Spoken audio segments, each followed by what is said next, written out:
un pequeño resumen en la diapositiva número 2, donde podemos ver que DHL, en conjunto con la NYU Stern School of Business, elabora cada año un estudio al que le llamamos Índice de Conectividad Global, y ofrece pues, algunas perspectivas muy interesantes acerca de los niveles de globalización alrededor del mundo, y presenta a los países que están más conectados internacionalmente.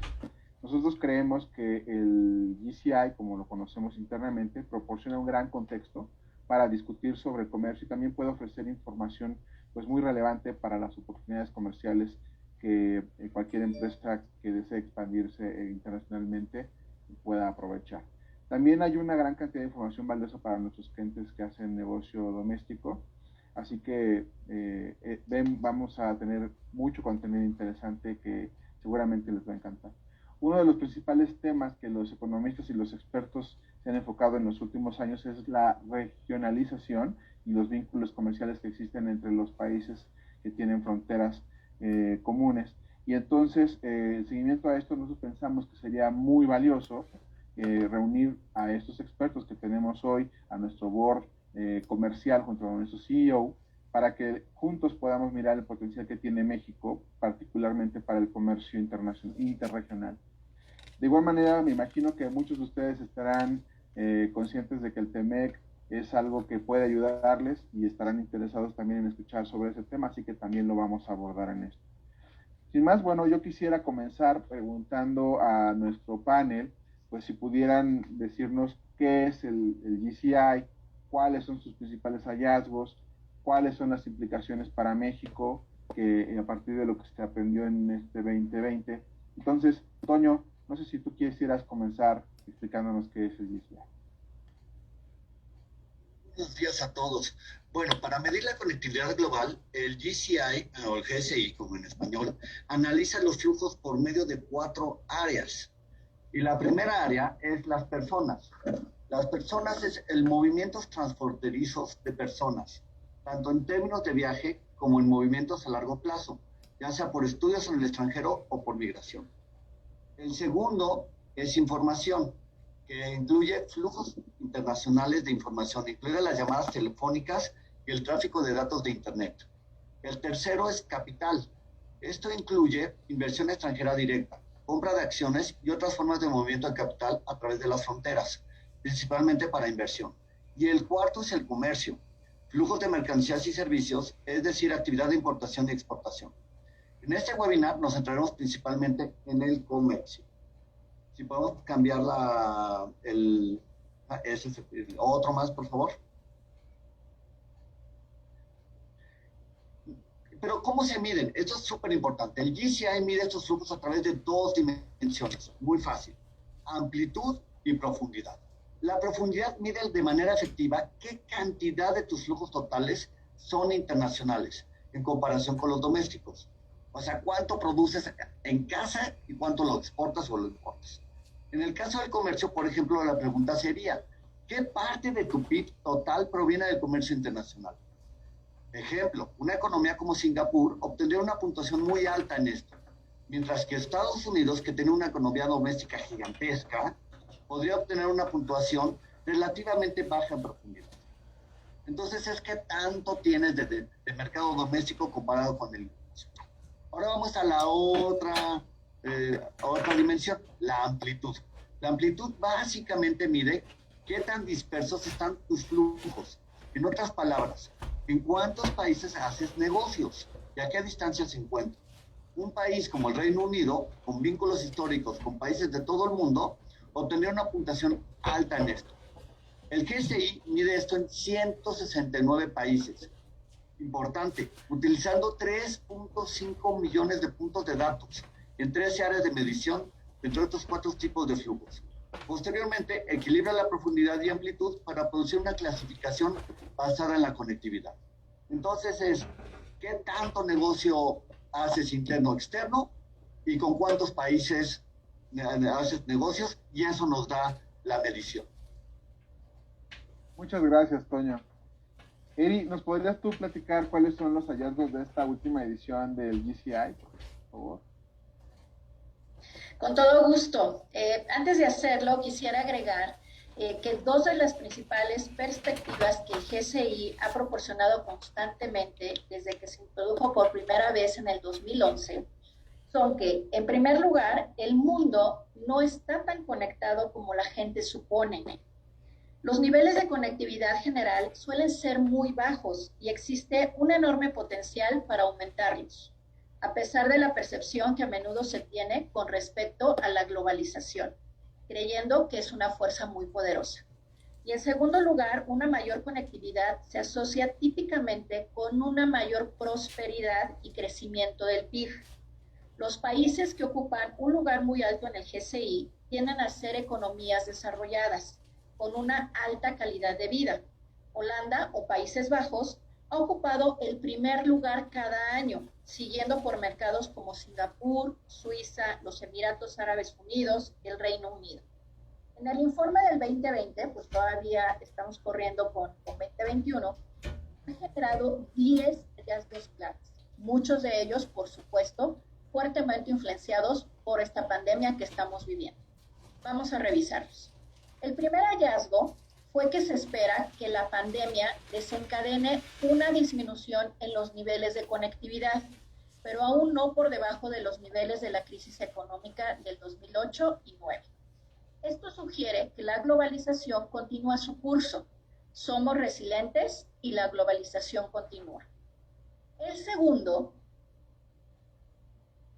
es que los flujos de personas han disminuido drásticamente.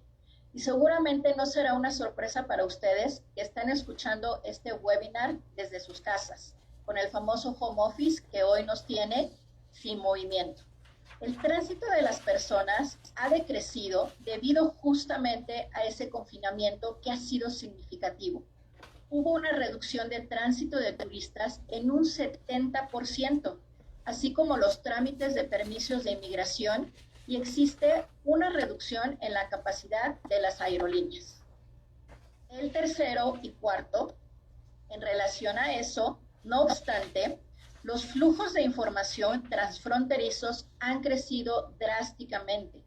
A medida que las personas han recurrido a su celular o al internet como medios fundamentales para estar conectados, es por eso que mantienen sus relaciones comerciales y sobre todo personales.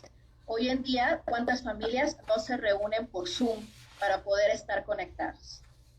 El quinto hallazgo es que los flujos de capital sufrieron un golpe, pero han comenzado a recuperarse gracias a la fuerte acción realizada por los gobiernos y los bancos centrales. Quizá pueda sorprender a algunos que los flujos comerciales, a pesar de haber tenido una fuerte caída a principios del año pasado, se han recuperado con fortaleza. Excepto, como se mencionó antes, Holanda o Países Bajos es el país más conectado. Singapur tiene la mayor profundidad, mientras que el Reino Unido tiene la mayor amplitud de flujos internacionales, como ya Toyo nos explicaba estos dos conceptos de profundidad y amplitud. Si bien todos estos países son hubs reconocidos, sería muy interesante ver el impacto que tendrá el Brexit en el Reino Unido en los próximos años. En el número 7, el hallazgo menciona que Europa es la región más conectada.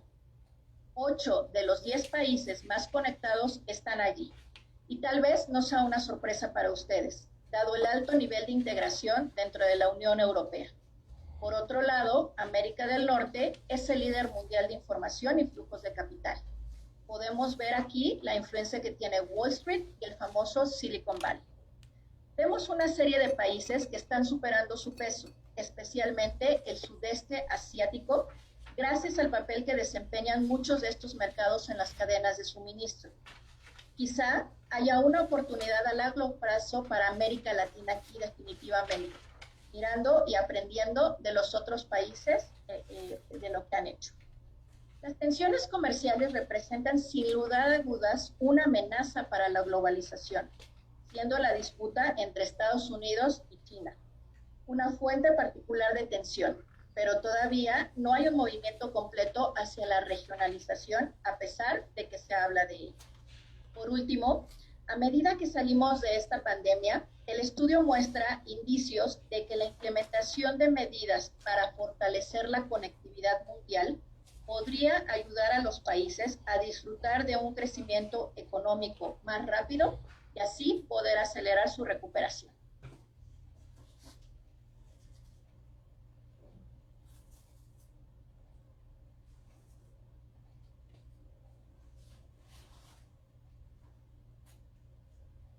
No se escucha, Fer. Mi querido Fer. Hola, ahí ya estoy de acuerdo. Ahora sí. Perfecto. Eri, muchas gracias. Esos son los Eri. hallazgos. Sí, muchas gracias, Eri, vicepresidenta de Retail de DH Electros México. Qué lujo escucharte, muchas gracias. Ahora, Juan Trinidad, vicepresidente de ventas de DH Electros México, me gustaría preguntarte, ¿qué ves tú, nos puedes compartir tu punto de vista sobre qué significa todo esto para el continente americano? Sí, claro, Fer, muchas gracias, buenos días a todos. Expresándolo en términos muy simples, el GSI o el índice pues, de conectividad global ha demostrado pues, que existe una gran oportunidad definitivamente para nuestra región. Puede aprovecharse pues obviamente esto como un impulso para un crecimiento adicional. Antes de entrar a los resultados específicos para nuestros mercados en el continente americano y específicamente para América del Norte, que nos interesa mucho, pues me gustaría señalar que en los mercados de la región de Américas pues realmente no se obtuvo una puntuación particularmente alta en esta clasificación del GSI. El mercado de Canadá es el mejor puntuado, fue el que tuvo la mejor clasificación en toda la región, lo cual es genial, pero estamos hablando de que obtuvo el número 32 a nivel global, ¿no? Algo de esto, pues definitivamente se debe al hecho de que pues, las economías nacionales, las economías domésticas, por ejemplo, particularmente hablando de Estados Unidos, de Canadá o de México, son relativamente fuertes en comparación a la actividad de importación y exportación que vemos, ¿no? Pues, que hoy podemos observar, ¿no? Entonces, pues obviamente esto implica que la amplitud de nuestra actividad comercial aquí en México y lo que implica esa amplitud de la actividad de México en América del Norte, pues muchas de las actividades definitivamente de importación y exportación se concentran justamente dentro de la región con estos tres países, ¿no? Y esto pues muestra por un lado la importancia de un acuerdo comercial como el TEMEC, pero también indica que existe una gran oportunidad pues para nuestra región de ampliar, digamos, unas actividades comerciales en otros mercados globales, ¿no? Hablando de otros mercados, particularmente, por ejemplo, más del sur, Sudamérica, pues ahí también encontramos, por ejemplo, algunas barreras estructurales, ¿no? Como el entorno regulatorio o aduanero. Seguramente algunos de ustedes han enfrentado condiciones un poco más adversas o complejas en los regímenes aduaneros de algunos países de Sudamérica. Y podemos también observar que existen, por ejemplo, algunas medidas proteccionistas. Pero también hay otros factores, por ejemplo, como incluso el nivel bajo del PIB per cápita que reduce el comercio con la inversión, ¿no? Y bueno, algo interesante que ha habido, digamos, una imagen mixta dentro de la conectividad en toda la región. En el último periodo podemos ver, por ejemplo, que Estados Unidos, Canadá y México experimentaron pequeñas decrecimientos de caídas en su posición en términos del GSI, tal vez reflejando un poco esta incertidumbre que hubo durante todo este proceso del TLCAN y TEMEC. Y bueno, esto definitivamente hizo que redujéramos un poco, pero también tenemos otros ejemplos como por ejemplo Panamá que experimentó una caída dramática en su clasificación, probablemente reflejando la significativa disminución a corto plazo en el comercio y los flujos de capital, que todos sabemos obviamente que Panamá es una economía soportada mucho por los servicios financieros. Pero por otro lado, vemos en contraposición un Trinidad y Tobago, por ejemplo, que experimentó un aumento significativo en su clasificación. Y asimismo, varios de los países de Sudamérica también aumentaron a un ritmo razonablemente saludable. Ahora bien, hablando de los resultados específicos de América del Norte como región, es interesante ver que ocupa el segundo lugar en la clasificación general de conectividad global. Entonces quedamos como número 2. Y pues si ya lo vemos en términos de, como nos comentaba Toño, de amplitud y profundidad, América del Norte quedó en el número 1 de amplitud y quedó en el número 3 de profundidad, ¿no? Pero pues aquí hay que tener cuidado con digamos, esta ocupación o este tercer lugar de profundidad. Acuérdense bien que el índice de conectividad se mide por 4 pilares, que es el flujo de personas, el flujo de capitales, el flujo de información y el flujo comercial. Y en este último, que es el flujo comercial, pues a nivel regional quedamos como último a nivel mundial, ¿no? En términos de la profundidad del pilar comercial, algo específicamente. También creo que es importante mencionar que América del Norte ha alcanzado su rango más alto al combinar grandes flujos interregionales y obviamente con fuertes vínculos que se han desarrollado con Europa y con Asia.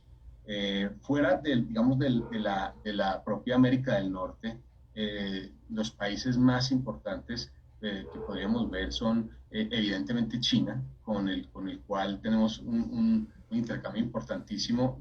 Estamos hablando aproximadamente del 8% de los flujos de la región. Otro país importante puede ser Reino Unido, con un 7%, y Japón, por ejemplo, con un 5%, para mencionar entre otros. Así que bueno, en conclusión, a pesar del impacto del COVID-19 y los problemas de ciertas disputas comerciales que ya conocemos, pues creemos que tenemos realmente una gran plataforma sobre la cual construir, ¿no? El solo hecho de ver que América del Norte es líder mundial en información y flujos de capital nos dice que podríamos tener una gran oportunidad de expandir este modelo y obviamente pues aumentar nuestros flujos comerciales, ¿no? Ahora, me gustaría invitar a Toño que nos platicara un poco más sobre, específicamente, hablando ya un poco de América del Norte, pero Toño que nos hable un poquito más de México. Gracias, Juan. Bueno, ¿cómo le va a nuestro querido México? Primero es que ocupamos el puesto 65 en el GSI, lo cual nos convierte en la quinta economía más conectada a nivel mundial en las Américas.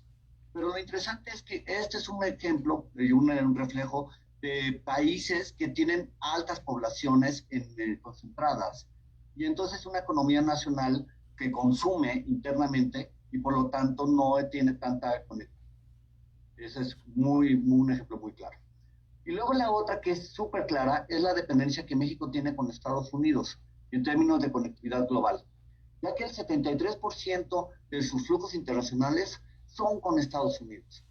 Hemos discutido por años y años y años este tema de que tenemos que irnos desconectando con Estados Unidos, pero ha sido realmente difícil, porque Canadá y China están en menos del 3% de conectividad de volumen de intercambio con nosotros. Entonces, claramente tenemos una dependencia fuerte de Estados Unidos, pero la buena noticia es que esperamos que esa relación se mantenga sólida y se aumente fuertemente. En términos de facilidad para hacer negocios y desempeño logístico, todavía nos ubicamos en media tabla, ¿no? Vamos detrás de Colombia, lo cual no, con todo respeto a los colombianos, aquí Juan es un colombiano, pues creo que tenemos chamba que hacer, ¿no? Tenemos todavía mucha oportunidad ahí. Pero la gran oportunidad que tenemos es que la pandemia trajo claramente que las cadenas de suministro, al estar tan lejanas en Asia, traen un tema muy delicado de interrupción. Y hoy todavía lo estamos sufriendo y lo vamos a seguir sufriendo por los siguientes meses en lo que esto se estabiliza. Y eso ha hecho repensar a muchísimas compañías que la manera de cómo hoy se manejan las cadenas de logística, la cadena de suministro, no son las correctas para estas interrupciones. Y entonces lo que están pensando es traerla más cerca de casa en Estados Unidos, ¿no? ¿Y quién es el ideal? México. Entonces, claramente esa va a ser la gran oportunidad para nosotros con el TEMEC, es poder traer toda esa base de proveedores a México y que nosotros nos volvamos en el índice de conectividad mucho mejor porque vamos a tener mucho más cosas que mover hacia Estados Unidos. Y obviamente otra oportunidad que tenemos es seguir trabajando fuertemente con Europa, que es el tratado de comercio que hicimos en abril de 2020. Entonces, claramente dos grandes oportunidades, las cadenas de suministro con Europa y seguir fortaleciendo todos los tratados comerciales que tenemos. Muchas gracias, Toño, CEO de DHL Express México, por tus comentarios.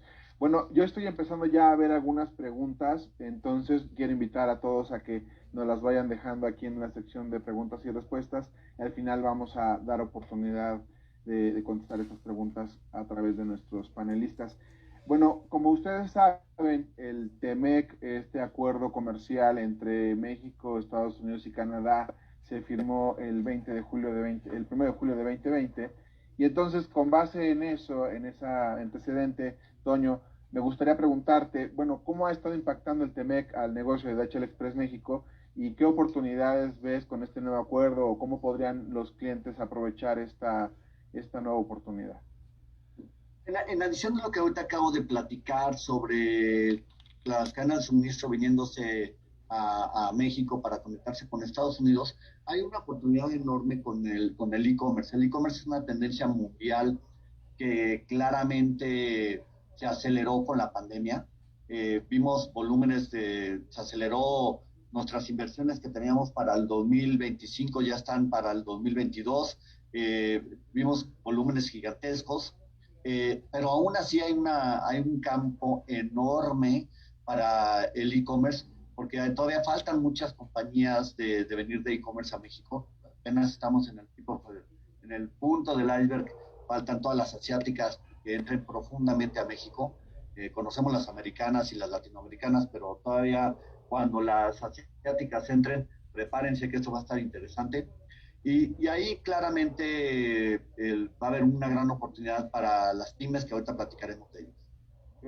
El otra parte en el TEMEC que tenemos que cuidar es toda la parte automotriz, porque la parte automotriz va a tener una transformación fuerte con el metal y con todos los cambios y los reglamentos que se pusieron. Y ahí la industria automotriz con los Tier 1, Tier 2 y Tier 3 van a tener que evolucionar. Y el otro tema que también viene fuerte, que nos va a transformar en los 10 años, es la industria automotriz en la parte eléctrica. Esa claramente va a ser una transformación que está pasando en el mundo y va a llegar a México.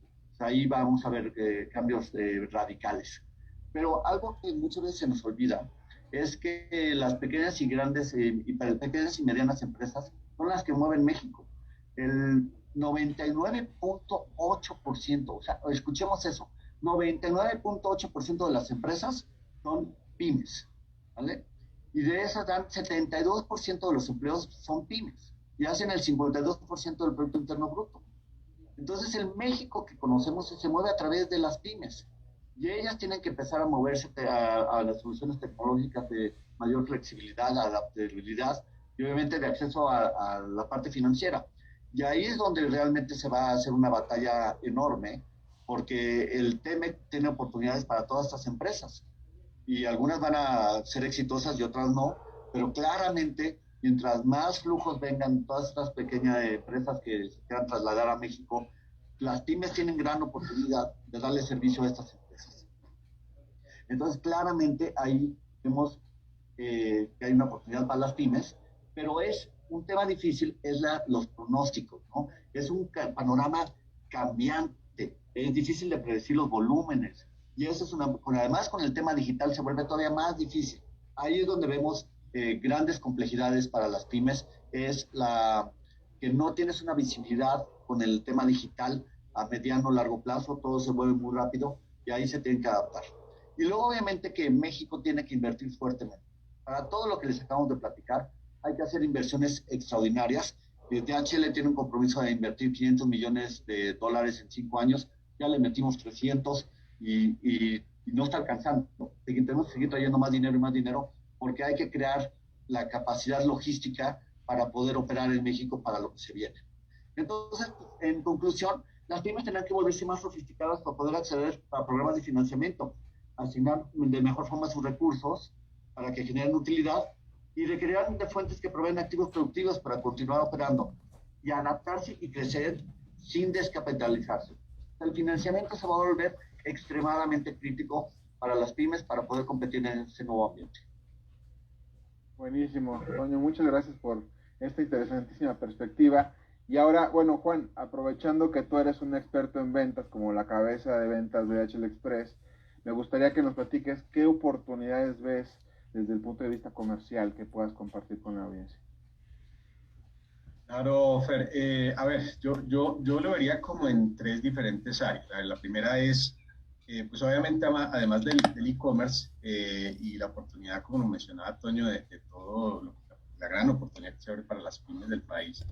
Yo creo que veo una oportunidad específica para el mercado mexicano como un destino muy atractivo para empresas particularmente estadounidenses o canadienses que buscan lo que conocemos como el nearshoring de su producción. Obviamente estos servicios de nearshore que se han venido, digamos que utilizando y creciendo en los últimos años y que obviamente estos países buscan en la base de su diversificación de proveedores, por un lado.